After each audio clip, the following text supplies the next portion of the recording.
अच्छा,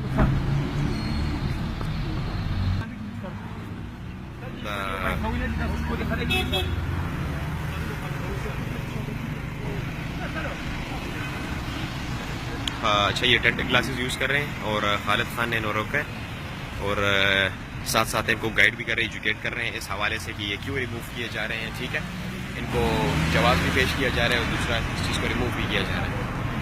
तो लोग इसको अप्रिशिएट कर रहे हैं और हमारे साथ ये ताउन कर रहे हैं, किसी भी किस्म की मुज़ाहमत नहीं कर रहे हैं। हाँ, ये किसी भी किस्म का मुज़ाहमत नहीं कर रहे, हमारे साथ उल्टा ताउन कर रहे हैं, कोऑपरेट कर रहे हैं और कहते हैं कि आप लोग बहुत अच्छा कर रहे हैं कि आप छोटी गाड़ियों के साथ साथ बड़ी गाड़ियों को भी रोक रहे हैं। ठीक है, कि आप लोग जो है ना, मतलब किसी के साथ इम्तियाजी सलूक नहीं कर रहे। अगर बड़ी गाड़ी है तो चलो उसे जाने दो, छोटी गाड़ी है तो उसे पकड़ो। बड़ी गाड़ियों वाले के मतलब ऐसे तमाम ड्राइवर्स जो हमारे साथ ताउन कर रहे हैं, हम उनके बहुत मशहूर हैं।